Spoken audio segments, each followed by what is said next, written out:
All right, then agenda item number 4, superintendent's report. The only item I have to report is that, Sorry, what was that? Was that Pat?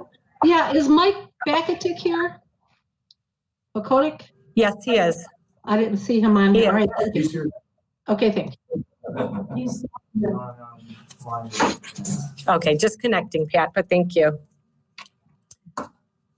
So our exchange students, we're down to 18 students and 5 staff.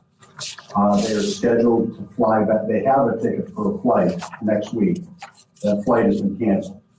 So, the families are working to arrange for flights home. We will continue to care and provide for those kids as one of the kids. Canceled on their end? The flight from Delta was canceled. What, did they give a reason why? No. Oh. I mean, they very well may have received a reason why. I'm not aware of it. We just know that it's canceled. Okay, All right. all right. Do we have any audience participation this night?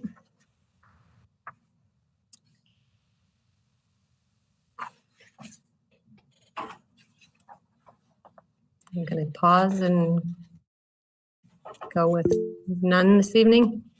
Okay, all right. No response. All right, then we are going to move on to item number 6, District State of Economics by Dr. DePonio. And so the purpose of this meeting is really to have a little bit of a dialogue in terms of what's going on with the state. Everyone's heard, a variety of information. Some of it is, staggering. The reality is that no one really knows at this point what is going to take place, but I think it is obviously prudent the district to prepare for a variety of scenarios in light of what we might be facing. So just thought we'd kind of talk through a couple things, field any particular questions that the board might have, and discuss, some of the different ideas that are floating around out there. So I guess to begin with, are there any questions that are, at the forefront of your mind that we should, record and make sure that we address those things as we talk through this today? Or you want to just kind of get going, or how would you like to address this? Well, there's probably a lot of questions. All right. Everybody's got all the Chinese things are coming back.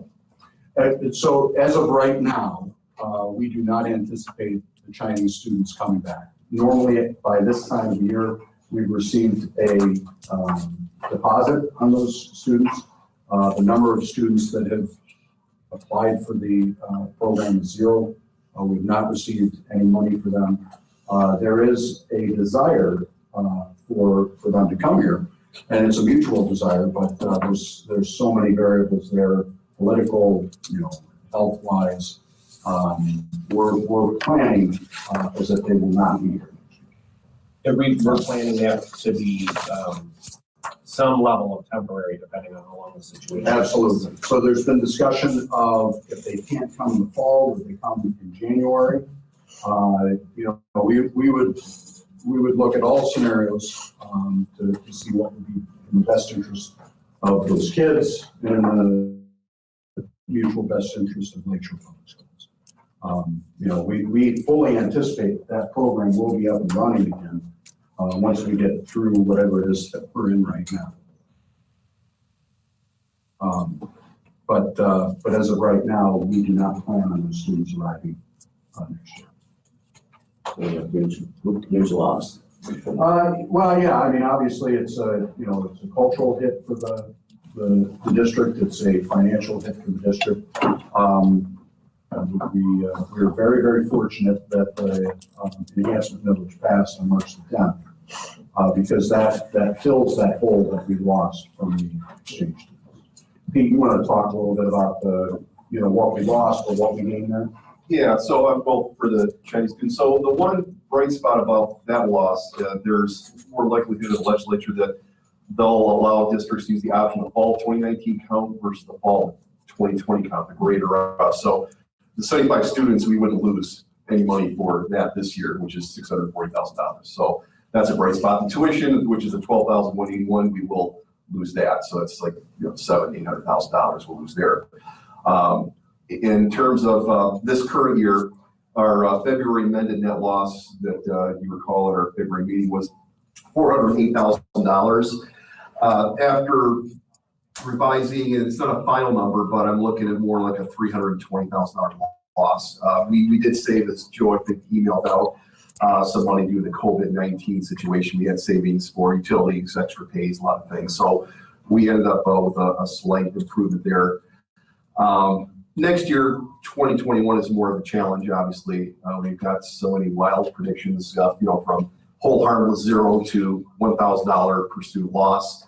So there's a lot of variables there. And, right now at this point, what I'm baking in is about a $500 per pupil loss, kind of sweet spot in the middle. Where we're at right now is the state had a May 15th revenue estimating conference they do every year. And that usually is where we know the foundational allowance for the following year. However, this year being unusual with the COVID crisis, the state pushed back the tax deadline from April 15th to July 15th. That's where they get most of the revenue. So now they're going to have an August 15th revenue estimating conference because of that change in the tax deadline. So that's the one that we're probably going to know what our definite foundational allowance is going to be for 2021 and whether we can use the fall 2019 count versus the fall 2020 count. So that's where we're getting most of our answers. Right now, we're just wildly speculating. Federal assistance, stimulus, the CARES Act gave us another $245,000 for next year, which is good, but it's a far cry from what we received back in 2009, 2010, 2011 under the American Reinvestment Recovery Act, which was $2.5 million. So unlikely we're going to get that much this time because it's a different situation. That was the Great Recession versus what's hopefully an anomaly here with the COVID crisis. So if we get anything more, that would help offset whatever cut we get in the foundation allowance. We also have our employee step increases, which are going to be a huge factor here. And then the other piece is our increases in MEPSers. The MEPSers rate went up from 39.91% to 42.72%. So that's a 7% increase when you take the 2.81 divided by 39. That's pretty significant. And what's different this year, the state's not going to reimburse for all that increase. That, in our case, that increase cost us about $550,000, but we will get reimbursed for a good portion of that $550,000, but not the entire portion. So that's going to be hit on us also. The healthcare hard caps went up 3.3%, which was higher than the previous year, which was only 1.9%. So that's going to cause a hit of about $148,000. We do have some positive developments, though. We have some retirements, resignations that we will not fill. We're right sizing. And we have 5 LSFT so far and 1 secretary. So that's going to give us a savings of about $700,000. So that helps pay. That really does pay for most of the increases in those units and the LSFT unit.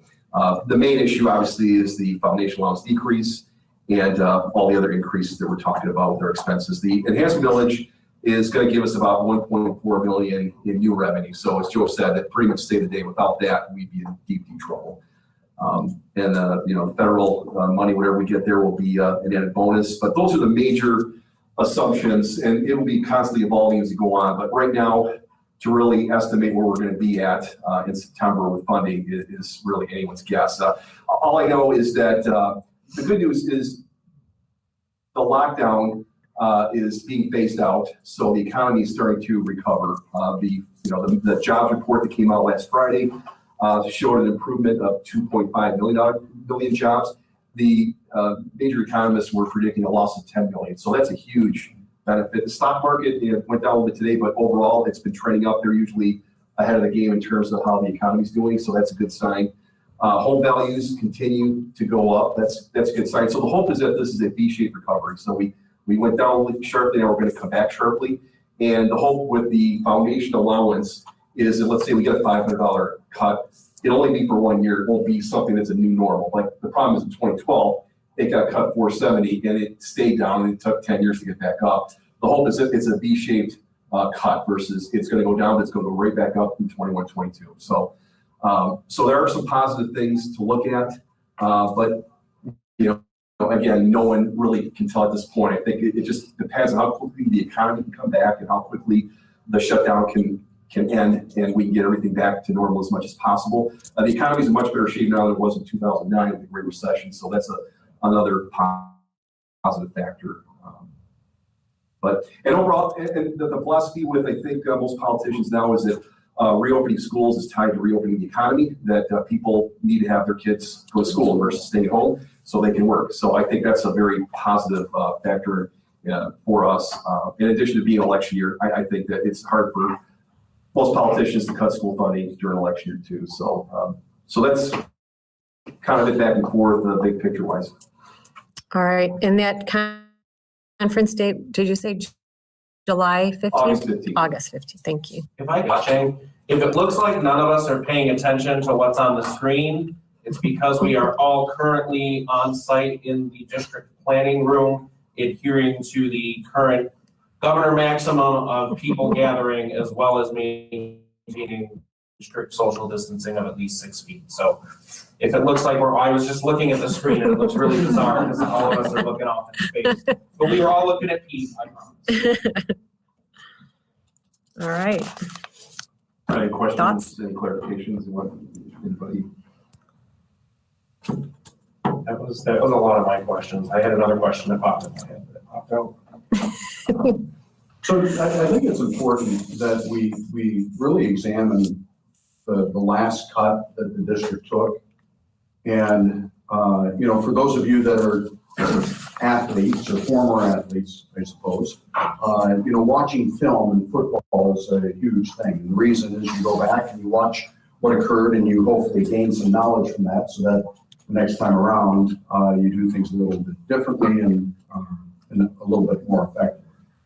So, when we took that 470 cut, that was a real loss to the district, but a large portion of that was backfilled with Recovery Act money that the federal government threw in. And again, that number, $2.5 million. $2.5 for 3 years. which covered approximately how much of the 470? It would cover about, I'd say, a year and a half's worth of the 470. In addition to, we got some other state best practices, state funding to kind of fill that too. So it's almost 2 years worth of that cut that was covered.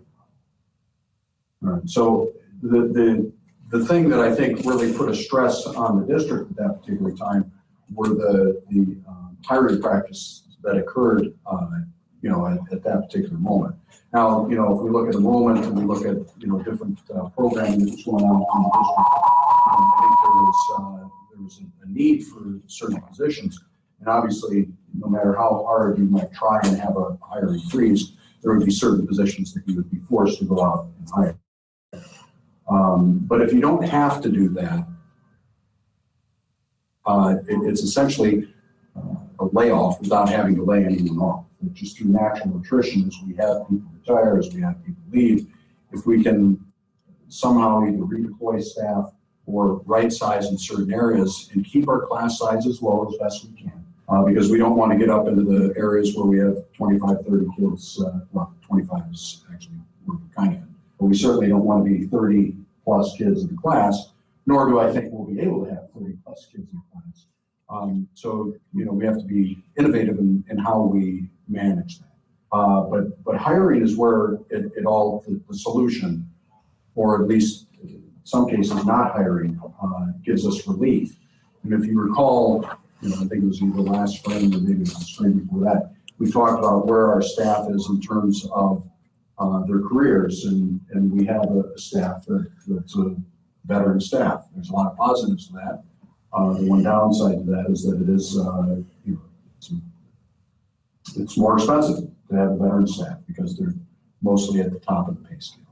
So with every retirement that we have, it's an opportunity to provide some relief on the district. If we do face some type of cut, and most people, actually, I don't even know if it's most at this point. There is such a variety of viewpoints on this. There will be no cut whatsoever because, as I shared with you, and we'll make available to the rest of the district, the cost that it will take to reopen the district based on sanitizing, masks, gloves, hand sanitizer, the whole 9 yards. It's a costly proposition. So how do we do that? How do we make sure that we have, here we are, 10 people in the room, and this is one of the larger rooms that we would have. Mhm. How many more people could you get in here, and all of a sudden you're inside of those 6 feet? So we're gonna have to be very creative in how we handle this, as well as creative in terms of how we address any cut that we face. But a lot of the solution would rest in our hiring practices, or pausing hiring any position until further notice. George, you want to jump in on any of that stuff? I think you covered quite a bit. Yeah, looking back at the history of the cuts, there was a significant increase in staff right after the 470 cut and the 5% reduction in pay. And what we've seen over the last 4 years is that number to come down quite a bit. So we are nearing the point where I would say we're right size. I don't know if anyone else has any other finance related questions, and if they do, feel free to, we can wait to move on. But the question that popped out of my head that has now come back in, is just around our contingency plan. I know it's a tough thing to talk about because we really don't know what we're going to be able to do. But I know you guys are thinking through, what it might look like, how we deliver a normal level worth of content if we have to do it all virtually, versus how we might do that in a hybrid environment, or if we're able to go back traditional, then great, that would look very similar. But if anyone else has any more of the finance related questions, but my next thoughts are to hear, or my next questions are to hear your thoughts on programmatically what we are at least thinking about as some potential ideas when we reopen. I think a lot of it are things that have already popped out, in terms of, would it be partial population days? So, A day, B day, C day, and you have a third of the building population. Use every square footage that we have in the district. There would be no ability for us to have, as we do now, say at the high school level during prep periods, teachers are in the room is vacant, and all the kids are in a certain area. The gymnasium is vacant for a large portion of the time. The cafeteria is vacant for a large portion of the time. The auditorium is vacant for a large portion of the time. Every space has to become a learning space. If we have all kids on site at a particular time, then we've got to maximize every square footage of the district. If they are not, we still have to maximize every square footage of the district. As we've seen through the shutdown, I think we've discovered, we've been pushed into some scenarios. Going back to January, the discussion was reimagine learning. This has forced us to really reimagine learning. And when we start rushing to get back to what things were like, we need to pause and say, is that worth rushing to get back to? If in a traditional environment, a teacher says, let's say we're in a class right now, here's the assignment. There might be a small portion that need the assistance of the teacher in the question. And then there might be, a larger portion, or maybe it's a small portion of students that do not need the assistance of the teacher. And when we're in situations like that, we have to ask ourselves, if we're trying to minimize the number of students that are here, if you don't need the assistance of the teacher, then do you need to be out? Our most vulnerable students should also be something that we prioritize. There are kids that will be on cruise control with learning, and they'll do wonderfully. And we certainly want to support those families and don't just say, okay, this kid is doing great, so you just stay home. That's not what I'm saying. But certainly the kids that really struggle, we need to make sure that we're fulfilling what those needs are. So I'm not giving you specifics, and a lot of that will come out of the governor's task force. The early discussion with that is everyone is developing plans based on a return to school in September. And in many cases, that return to school would look very similar to what it used to, or at least hopes that would be used. But quite frankly, I think those that are coming out with very detailed plans, they're making decisions that aren't their decision to make. We're going to find out what we can and can't do, and we will we'll address it. You know, not to lean too much on how we've addressed the celebrations that have taken place throughout the district, but creativity and innovation will drive how successful we are with all this.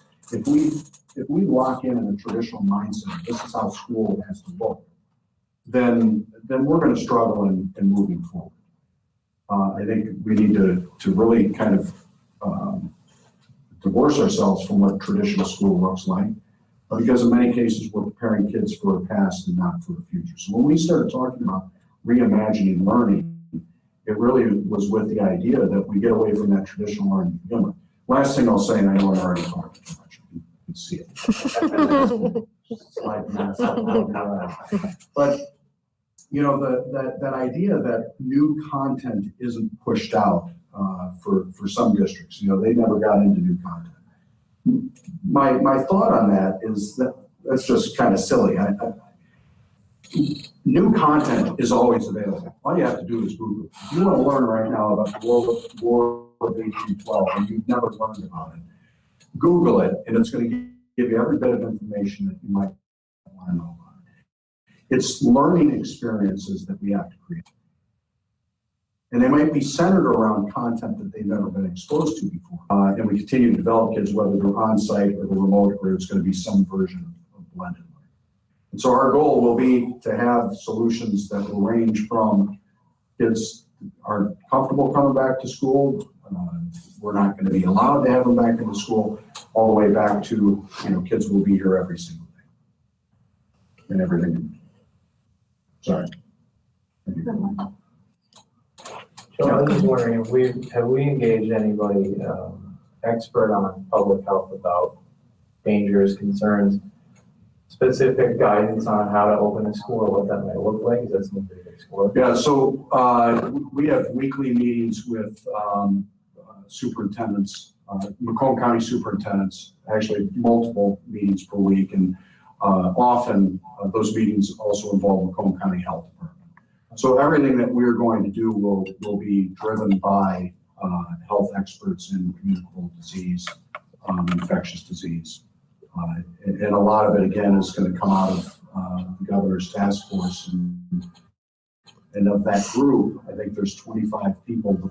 There's a large chunk of that are in health-related fields. So it's not going to be people that aren't experts in that particular field. Is there a deadline on that group for recommendations? Not that I'm aware of.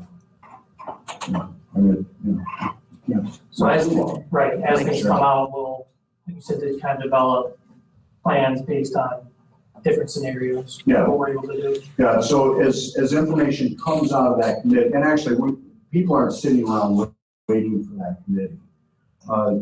Again, in Macomb County, continuity of learning plans. Those continuity of learning plans look very similar, if not identical, from district to district in Macomb County, because Macomb County superintendents and staff associated with them work together on developing what those would look like. Same will be with the reopening of schools. We've already dove into a large bit of information in terms of, you know, what are we going to need for PPE items? What are we going to need for cleaning the building? What will scheduling look like? You know, there's a number of scenarios that are already in process of being discussed, but it is a preliminary area that we're in now. Are we doing anything about the kids that might be moving on, move other grade? Are we getting, like, doing an assessment test to make sure that they're caught up to the grade they're going in? Yeah, at this point, we have not administered any type of summative assessment or formative assessment with those students. That's going to be something that we'll take a look at in the fall to kind of gauge where those kids are at. Maybe place them or give them extra help. Yeah. Certainly something that's on the radar. Rochelle, you're online there, yes? Pause. Yes. You got a nod. One of the things that I want to say about assessment is that we have progress monitoring already in place as part of our multi-tiered systems of support. And so while we haven't had the summative assessments at the end of the year, we certainly have in place where we start every year, which is knowing where our kids are at because we assess what's happened over the summer. And we anticipate that we will follow that same process. Our partner that we use for progress monitoring, we happen to use NWEA as most of the county does.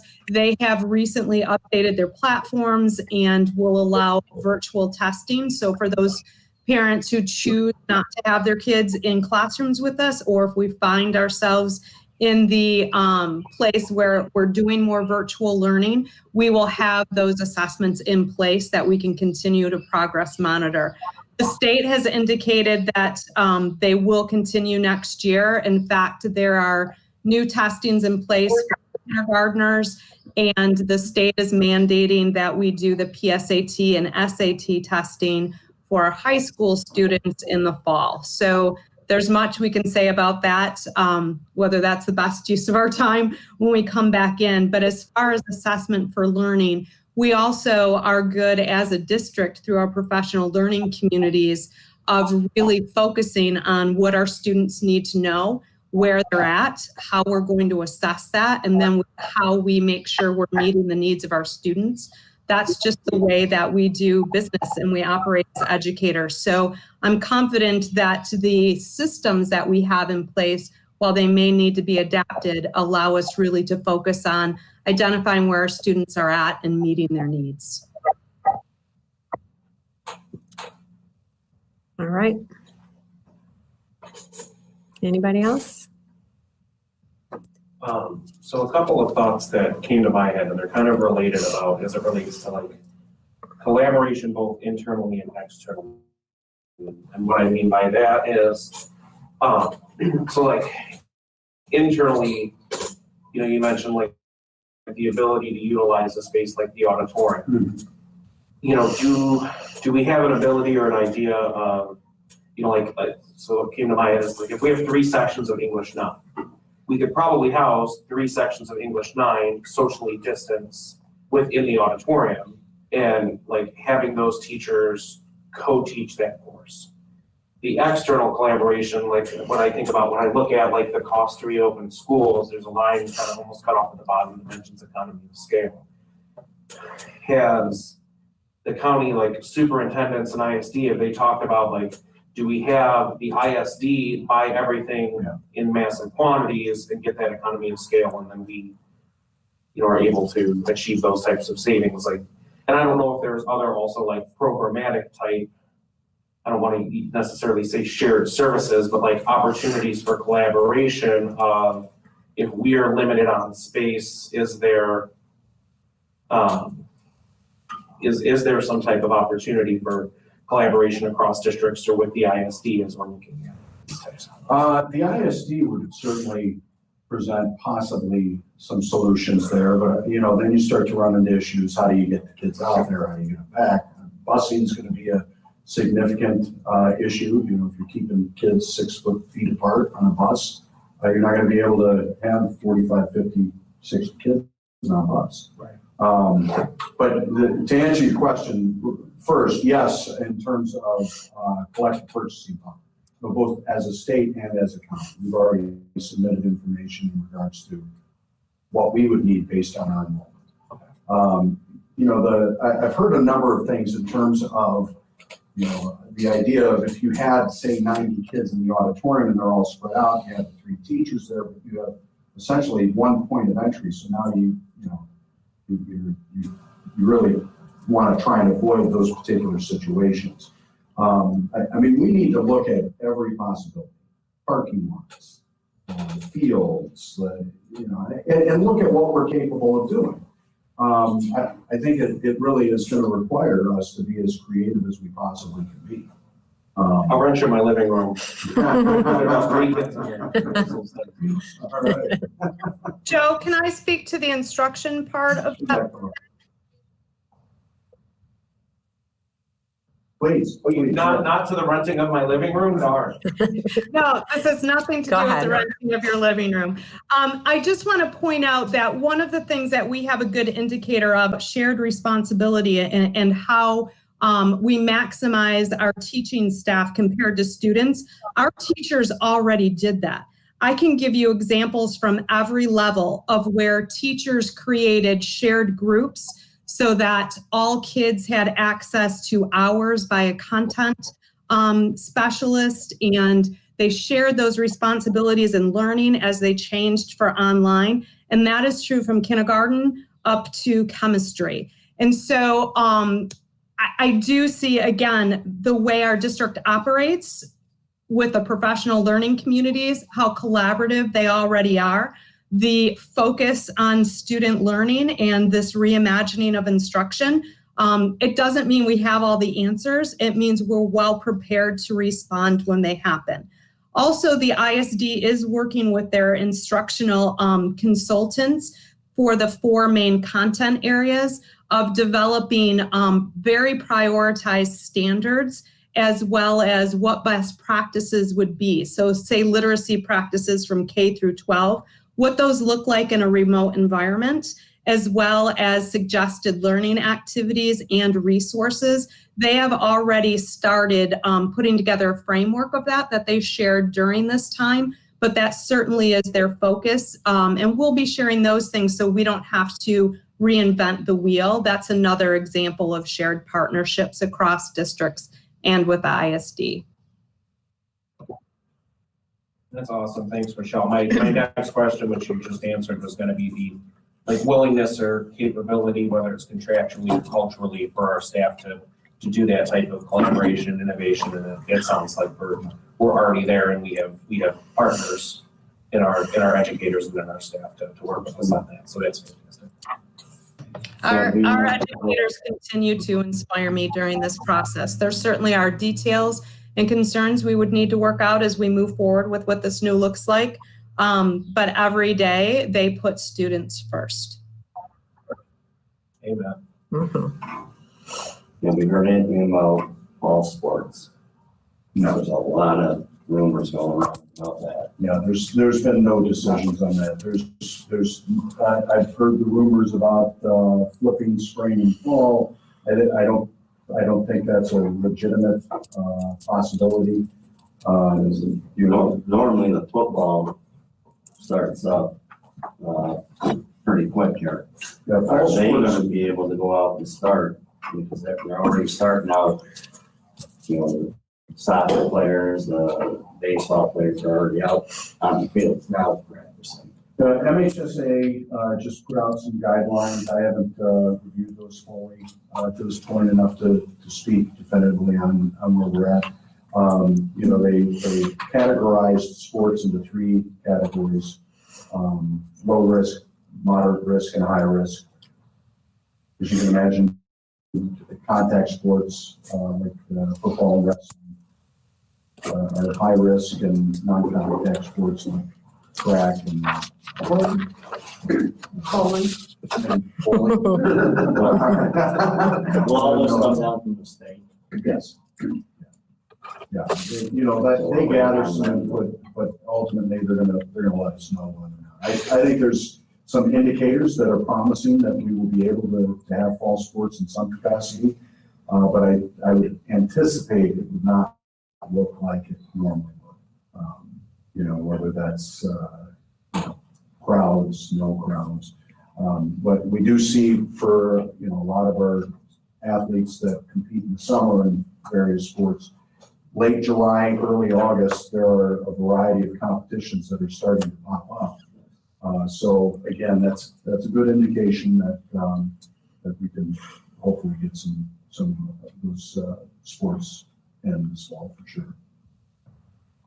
John is holding a meeting Thursday at 6 outside of the weight room with, the head coaches. He sent an email to the head coaches and whatnot to, I guess, discuss, I'm assuming, how we're moving forward. MHSA, So I plan on going to that, with Jim to find out what's going on. Yeah. We're concerned too. Michael? Michael, situation where we've got somebody else. There we go. Thank you. I was trying to make sure everyone could hear me online. Heard your voice. So if we have students and faculty who have, an issue where there's more susceptible if they want to contract COVID, are those students and faculty going to be allowed to remain home? Yeah, we're gonna have to take a look at everything. Obviously things like perfect attendance, incentives for staff. What do we do when someone is quarantined? They're not sick, but they've come into direct contact and they have to stay home. I mean, we can't have our staff, getting docked every time. If it is this rampant in our community, but we have to look at some different solutions for that. We will address it first with compassion, but then we want to continue moving forward and learning as well, which really has been kind of the guidelines that we did this spring. So we're compassionate with what's going on and trying to understand and address like the human basic needs that people have, and then beyond that, how do we make this work? So that's something that we've talked a little bit about. Yeah. Yep, we sent out a survey to parents in the school district, and the responses show that about 1 in 5 are not very comfortable in returning to school. They intend to be with Lakeshore, but they're looking for a virtual option. And this was sent out a few weeks ago. So of course we're going to continue to do that because we anticipate that would change. We have about a third of our parents that are just let's wait and see. And about 50% say open the doors today. We're ready to go. So we have a kind of a wide swath there, and that's going to be true with our staff as well. So we're going to have to be responsive. What clicks with me is if you have a portion of student population that can't be here for whatever reason, and you have a portion of faculty population that can't be here for whatever reason, you link those people up virtually, and then those that are on site, maybe they move forward in a different way. But that's just preliminarily. How do we continue to make this work? And I think it's just going to call on us to collectively gather people's opinions and be creative in our solutions.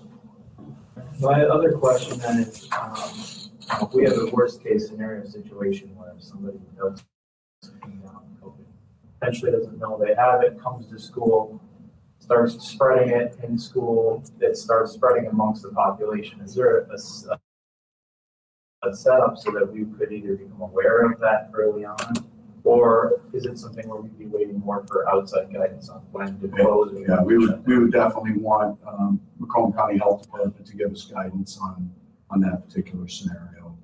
What situation do we close the building?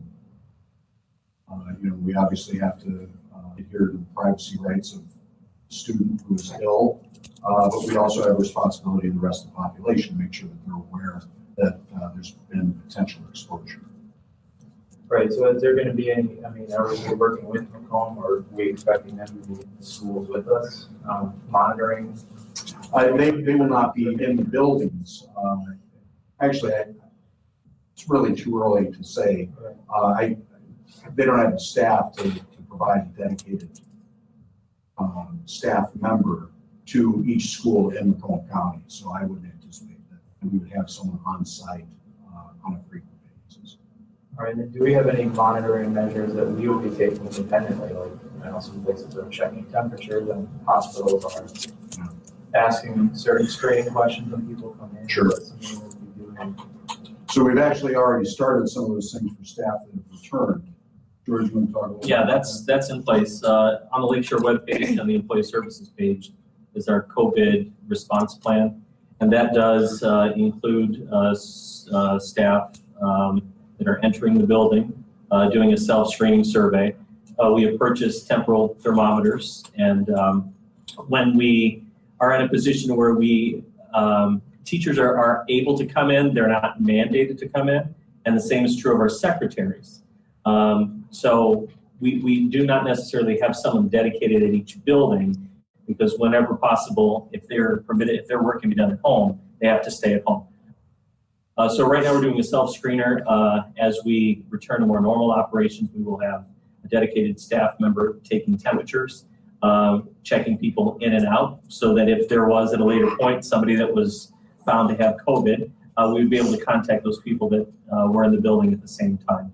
So a lot of these things are laid out, and it's a living document on that COVID response plan on our webpage. And according to the governor, each school district needed to have a plan in place by June 1st. So a lot of your questions will be answered by looking at that document. I guess my last thing then is kind of, if a student were to become infected, is there a way that we would know instantly based upon something, either knowing what their class schedule is and who's in that classroom with them? Is there a way that we'd be able to find out who they were exposed to or who was exposed to them? Yeah, so I think that would be something that we would receive guidance from legal counsel as well as the health department, so that we are balancing both the privacy rights of the student and the protection of the general population. That'll be something that there will be a protocol that we'll see throughout Macomb County, probably the state of Michigan, in regards to how that looks. I can tell you just from my experience being on the command staff at DTE, there's a little bit more openness with HIPAA. I don't know how Virgo would play into it, but there's a greater openness with HIPAA as it relates to COVID exposures, and at least in the adult world, in the corporate environment, we don't publicly share names or do anything like that, but advised by health experts, the contact tracing is at an individual level. There seems to be at least publicly more of an ability to do that. If someone was likely to have come in contact with them, you're generally able to share names and did you talk to so and so if you're in the same classes or whatever. Again, I don't know how that plays out with it being minors and FERPA would play into it, but the HIPAA end of things tends to be a little bit more. There tends to be a little bit more wiggle room in that to be able to identify exposures. Well, there are standing protocols in the district for chickenpox, measles, those types of things, where notifications do go out that this was found in your child's classroom. So yes, I would envision it would look something like that. Right. And then, the Macomb County Health Department would be involved as well with contact tracing. They've kind of stepped up those efforts. Now cases have dropped, they've been able to essentially kind of tackle that. I think that was part of the phasing with the governor's reopening, is when we got to a point where we can conduct contact tracing at a reasonable level that would move us into this phase. And have we also maybe explored, I know there's some, and I haven't seen them, but some applications available on mobile devices, mobile platforms that allow you to use your phone's GPS tracking to find out if you were near somebody who was later flagged. That's something the district is maybe consider looking into to allow students and faculty to voluntarily take advantage of something like that to help us both track and find out if the student was where they were in the building, what time, who they might have been around. Yeah, I'm not familiar with what you're talking about, but if there's something out there that's going to allow us to better inform families, we'd certainly look at it. But again, we're balancing a couple different things there in terms of privacy versus the rights and protection of the general population. Yeah. That app they were talking about, I think the majority of the people are pretty much against that. Well, yeah, I think it probably depends on your personal preferences, but if we made it voluntary for people to use, obviously. That's what it is now. Yeah. And I think, I would imagine staff, especially people who probably have a higher risk level, make it, so it's no cost or low cost for people to manage of it. So I think my concern would be if we were to have some sort of an outbreak where it go on unnoticed for a period of time, a large group of people were to become infected because of it. Obviously some people would say, well, why did the school act sooner? We would have not just the negative publicity, but potentially, some people saying you were negligent, you didn't act accordingly. You know, my uncle got sick and died, and, now it's your fault. Back at us for that, so. Yeah, that really all the more reason that we would rely on health officials and get guidance from legal counsel on what the best strategy for keeping our kids safe is going to be. At this point, there's nothing to refer to because no one's around from Spanish flu. So they probably didn't have apps back then. When this all started, okay, that we shut down, do we have any way of knowing if any of our students was there? When dating back to when we first shut down, which was March the 12th, I don't even know if there was a confirmed case in Macomb County. I went back and Right. read. There was not. There wasn't. Right. Yeah. I was just wondering, since we shut down, if we found out if there was anybody in our district that contracted it, of course, other than my husband, but Yeah. as far as students. I don't know offhand, a confirmed case, or have not received anything from. Well, that's particular good authority. if there's not. But I would assume that the answer to that is, either one of our students or a close contact with a student, likely, is around a confirmed case. But I'm just speculating based on, the number of cases that were in Macomb County and just some of the things that we've heard, I'm sure. Yeah, I was just wondering if anybody, especially more so a student Yeah. contracted anything. But then again, from what I've heard, it was such a weird virus that you could have had it and not Right. known it. I had a sinus infection in February. Was it a sinus infection? Or was it COVID? I don't know. They treated it as sinus infection and I got better, but who knows at that point? Yeah, quite a few people were tested for a flu, strep, that they have it, but they were told they had a virus. We just didn't know what it was. Yeah. So I was just wondering, was if no student came down with any symptoms, then kudos to us. Obviously, we're still doing a good job in keeping things clean and all that, and, protecting the kids. So I know, like where my mom lived, Lakeshore Senior Living, there was no confirmed cases because they kept a tight ship. And literally every time I had to go, I had to fill out a form. Even if I left for 15 minutes and came back, I had to refill out the form. And they had to take my temperature again. Because in 15 minutes, I could have come down with it. So I was just wondering if there's any data on that. That's all. I know our staff does a good job cleaning Absolutely. every night. We have the flu go around there in those rooms every night. Cleaning. And they've already, got their orders in for what we're going to do to make sure that we're sanitizing the building thoroughly. Did they have to do any kind of training for that, or? I don't know. But they got those electrostatic listing things a couple of years ago that we've used, really on a frequent basis. And there was some initial training with that. They've gotten some more of those so that we can make sure that we're hitting as many areas as frequently as possible. Another question that had popped in my head was around like our actual the Chromebooks that we have that are still under warranty go back to Dell, but the rest of them pretty much primarily get fixed by the help desk class at the high school. So one, I'm wondering, as people have been home, how we're addressing Chromebook issues, but if we're going to be having a much more virtual environment that's going to be more content heavy than this past semester, might we, we could potentially expect greater issues, and if we have limits on social distancing, do we have an idea of what our repair, replacement, et cetera type strategy might look like? Well, we've got a good test run here from March until the end of the year.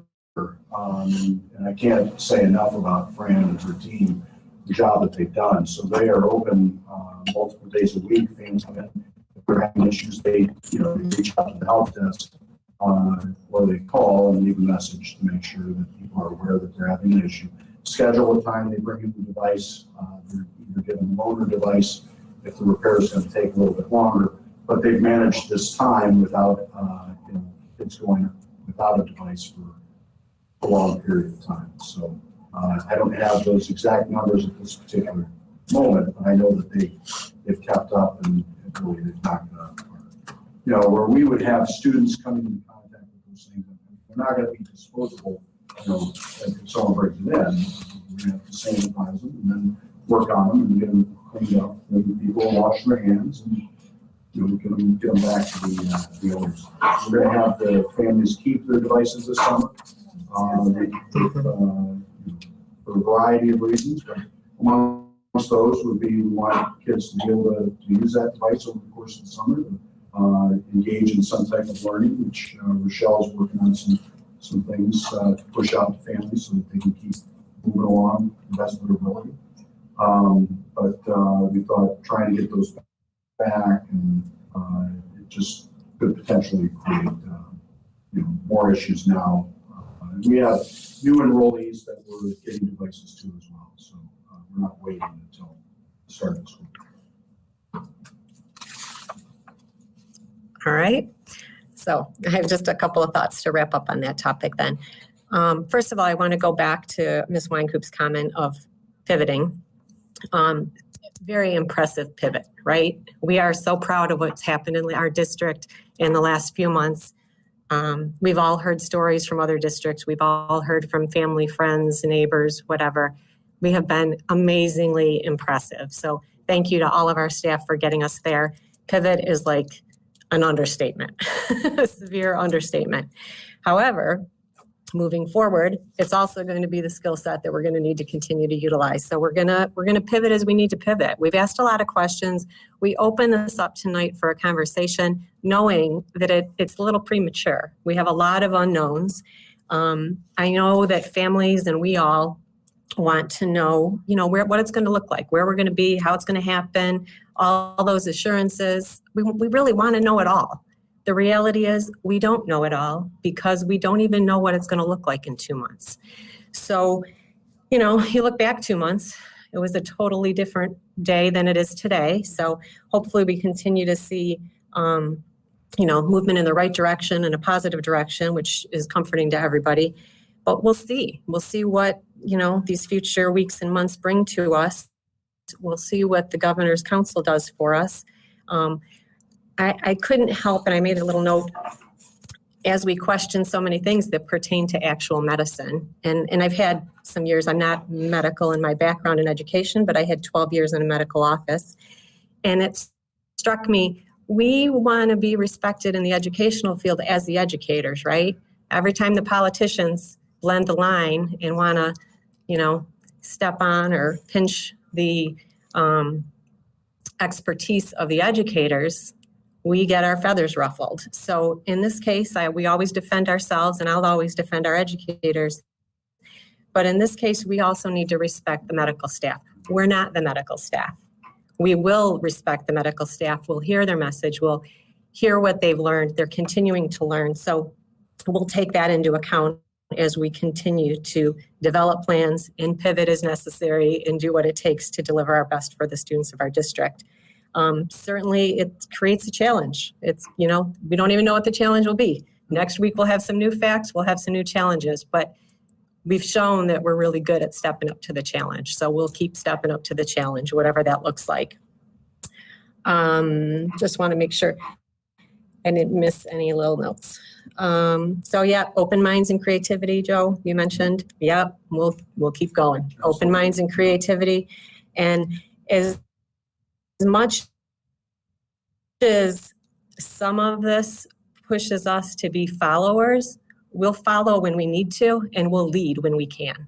So with that, I think we've exhausted the topic, but anybody else? All right. Thank you for that, Joe. Item number 7, resolution on federal COVID funding. We're asking for a motion to adopt a resolution in support of appealing to the federal government to help public schools and Lakeshore Public Schools in particular with additional funding to recoup budget losses caused by the COVID-19 pandemic and subsequent mandated closing of all public schools. I am short of breath, as if you probably can't already hear that. I'm well, but with asthma, a little short of breath. So somebody want to read the resolution? Thank you. Go, Josh. Whereas in March 2020, the coronavirus disease that causes COVID-19 first appeared in Michigan, causing the governor to declare a state of emergency under her powers in the Michigan Constitution. And whereas in response to this emergency, after Michigan school districts were required to cancel in-person learning, school districts have risen to the challenge by being innovative and focused on their unique needs, provided distance learning for all Michigan students. And whereas the COVID-19 pandemic has created tremendous uncertainty on how to provide quality education while maintaining safe conditions for both staff and students, causing districts to face new expenses and challenges for the upcoming school year, including providing personal protective equipment, creating new health screening procedures, increased cleaning costs, reorganization of learning spaces to accommodate social distancing, and expanded access to school-based mental health services. And whereas both the state and national economies have suffered greatly as a result of the COVID-19 pandemic, which has dramatically reduced state and local revenue, placing enormous pressure on the state budget, including the school aid fund, which is predicted to be more than $1 billion below previous estimates for the next 2 years. And whereas due to failing revenues, local school districts face severe budget shortfalls for the current fiscal year, including a potential proration cut of at least $650 per student, and similar budgets for the upcoming year, making it difficult to provide high-quality education, access to technology, and safety for both students and staff. Now therefore be it resolved that the Lakeshore Board of Education supports the passage of legislation by the U.S. Congress appropriating needed funds to be distributed to states and local districts with maximum flexibility to fill budget gaps during the state of emergency, and to be it further resolved that the Lakeshore Board of Education urges congressional action to provide additional funding under the highly successful E-rate program, which helps schools ensure connectivity for online learning. And be it further resolved that a copy of this resolution shall be transmitted to our governor and to all members of the U.S. House of Representatives and Senate representing the families in our district.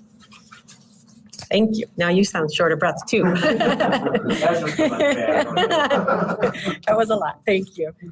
All right, can we get a motion?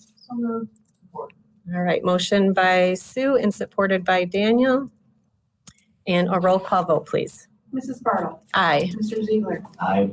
Mrs. Munger. Aye. Mrs. DeLong. Aye. Mr. Conley. Aye. Mr. Densler. Aye. Mr. Wacolick. Aye. All right. Thank you for that.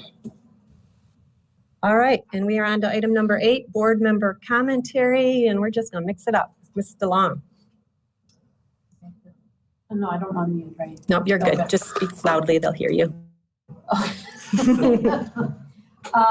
just want to, I know I said this before, but the administration and Joe, you guys are doing a phenomenal job. I have not heard any negative comments. Everybody is just very appreciative of these mobile graduations. I'm looking forward to June 16th in the evening when I'll be on the bus for that. And I just think we, as a whole, as a district, we're stepping up to the plate. I mean, we're giving these kids as much as we can give them, not just the seniors, but the kindergartners, the 5th graders, everybody. I think we've just done a great job. So let's hope we can get back to somewhat normal in the fall. Okay, Ms. Munger. Okay, well, I just have to say thank you to the staff. I was so impressed by staff, the custodial staff who put up the stage, took down the stage, set up the chairs, set up and took down the tents, just everything that made everything happen last week. Last Saturday, last Tuesday, Wednesday, Thursday, Saturday, and Monday again. It was amazing. It was just, and the teachers that came out in support, the administration that was there, the staff, I mean, even from the guys standing, the people we had standing in the hottest spot of all all the time, so I'm sure everyone was very happy, very appreciative. I think the families appreciated it, just to be able to have that little bit of celebration was amazing. I mean, it was, I attended more than I ever have, even for my own kids. Because I'm normally gone this week, and it was wonderful to be able to participate. And thank you to the staff. It was just amazing celebration week. The mobile graduations are super fun too, so we'll have to do more of those. But it's just been a great way to celebrate and be happy and be kind to one another and love our family, our Lakeshore family. And speaking of being kind and loving our Lakeshore family, we need to just be kind and loving to our whole family, which is human race. And so just in these times, just always remember, take a second and just always think of kindness. All right, well, I wasn't even expecting a member commentary, so I can't say I have a lot to say tonight. But basically, I do want to start off kind of echoing everybody else that, at least as a parent of 2 students in the district, it was, I was glad and grateful that the governor made the decision for us, so we didn't have to say, should we close the school? Should we not close the school? We didn't have to sit in here and fight it out. Joe didn't have to sweat it out. It was an easy choice. We had to follow what we were going to do. And I'm glad too that Joe didn't wait till Monday. We just did it that first day that became public. Who knows what could have happened if we waited because we need to wait. And then the way things transitioned, in our household, the first week or so is a bit, interesting, trying to figure out how it's going to work, who's going to tell who what to do, who's going to help, the kids with everything. But, I think after that, we got to start getting those, emails with a calendar, with all the stuff the kids have to do. They already knew every software program, be like, go on such and such and click on this thing and open this, program. And I'd be like, I don't know what she's talking about. But now she'd go in and he would pull it up, he'd have it going without any trouble. So it just made it a lot easier having our staff be there with us. It was almost as though, they were with us, every morning, telling Alex Manor what to do because we had that calendar there. We always knew we could reach them anytime we needed them. And I'm sure that's an experience that was shared not just in our house, but everybody in the district that was, following along with their teachers and their learning. So I'm grateful for everybody that made that possible. Second, just a personal thank you to everybody that's been following along with Anna with her accident. It's been nice to have the support of everybody in this community too. Even if it was just a Facebook message or a text or something like that, it meant a lot to both myself and Lloyd.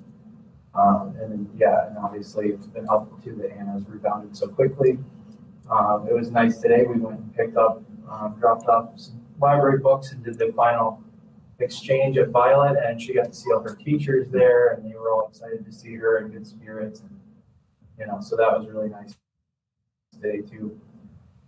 And then finally, just to kind of wrap up, going forward with the fall, if any parents are out there watching, not that I imagine a lot of people are going to see us talking at the room.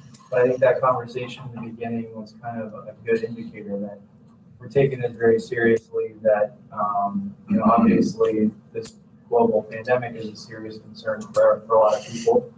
And we aren't going to make, and I know Joe and his team aren't going to make any decision lightly. They're going to go through all the options, decide what's best, take the guidance of the medical experts and the state and anywhere that they can get it, and make the choice that they think is best for our community, best for our students, and obviously best for the safety of parents, families, and the students involved. So I'm comfortable going forward that whatever happens, in the fall when we get there, we'll be ready for the challenges that we're facing.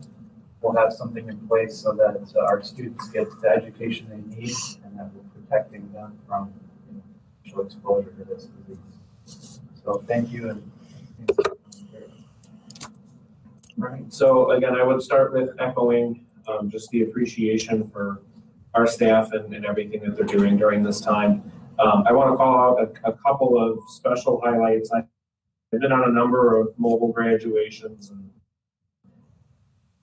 that is just absolutely so much fun. The families are generally beyond grateful. And I just want to call out, the heart of this district in that we did a mobile graduation for a student that really wasn't a Lakeshore student. We did a mobile graduation for International Academy of Home student. It's a student that probably never set foot inside Lakeshore High School. If they did, it wasn't for very long. So they were, I think, K-8 or at least some portion of their pre-high school career with us. And we went to their friend's graduation who was a Lakeshore student, and they were talking about how IM wasn't doing anything for them. And I made a comment that was really not very much joking of, we'll get you a blank envelope if you want us to do this.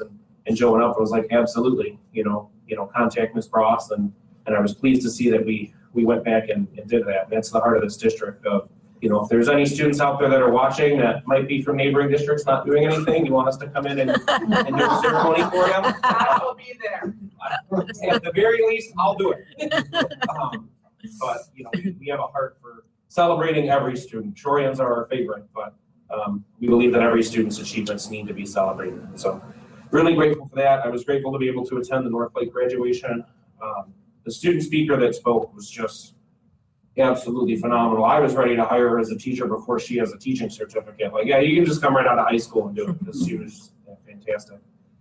So grateful for those opportunities. I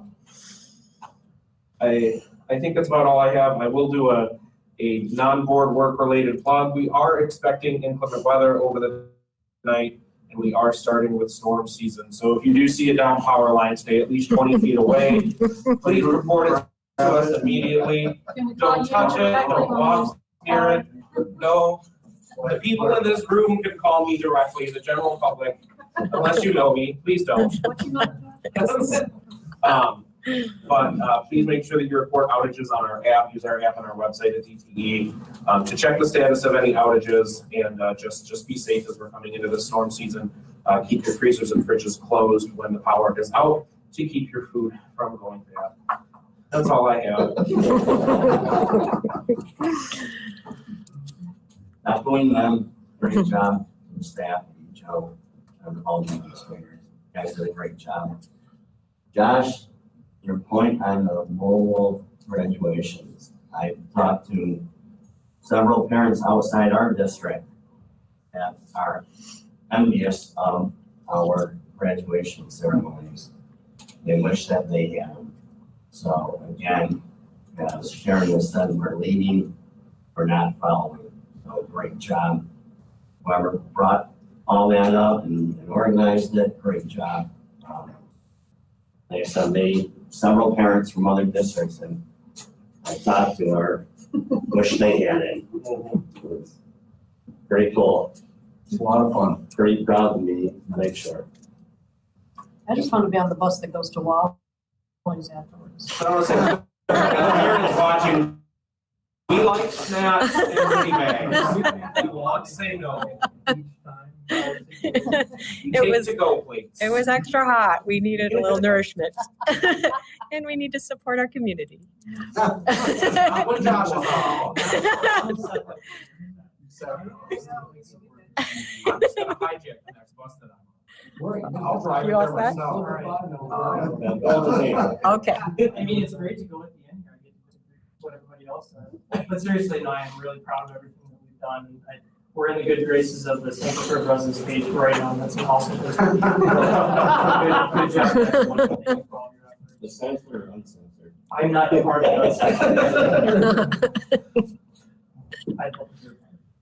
That said, the only thing I want to add is that I'm just glad that we were able to come together and have this conversation, just kind of all get it all out there and be on the same page moving forward about what the challenges are going to be. I know it's really a wait and see right now, but obviously there's a lot of planning that's still going on, and we're ready to react to whatever we need to. So just thank you to everything that goes into that. Thank you everyone who's a part of that.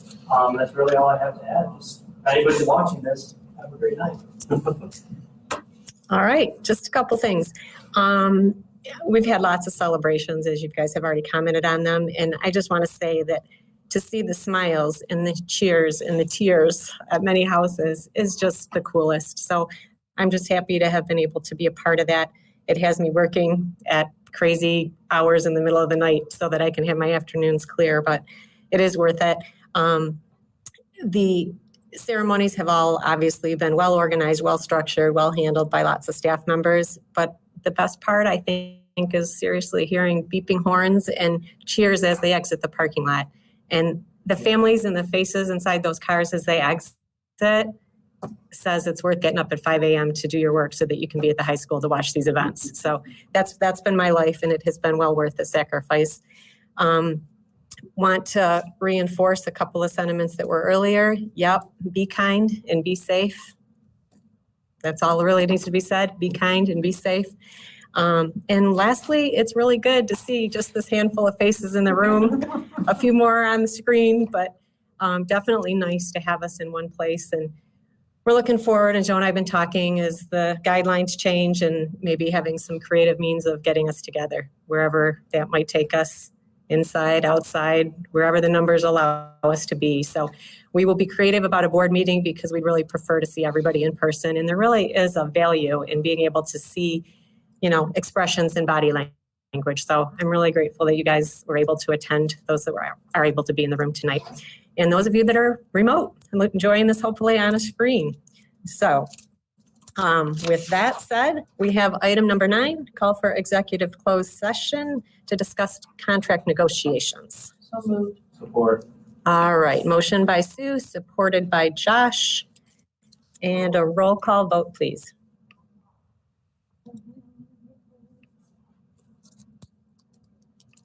Mrs. Bartle. Aye. Mr. Ziegler. Aye. Mrs. Bunker. Aye. Mrs. DeLong. Aye. Mr. Collins. Aye. Mr. Densler. Aye. Mr. McCoy. All right. Great, so to the moderator, can we all just log off and then log back in after we're done here?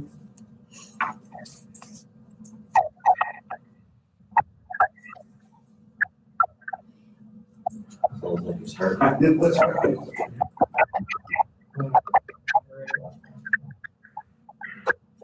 Could you use the chat? Yep, we go.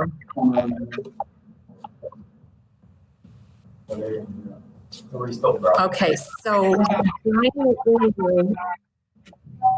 will drop and pause the live stream. So you want me to just chat when we come out of closed session so you know?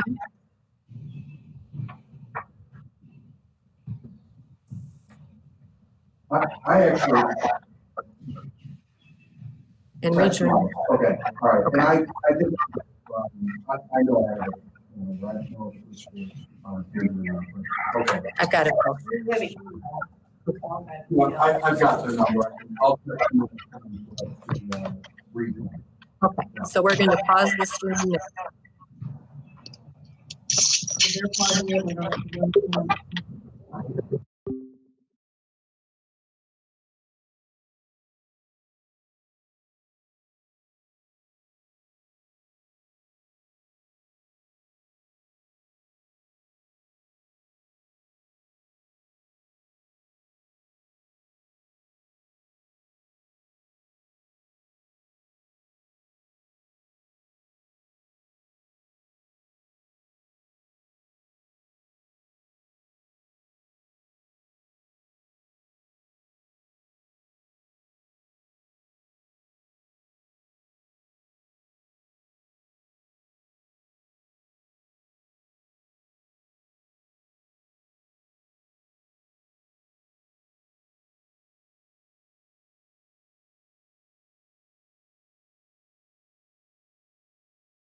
Okay, so we have returned from, wow.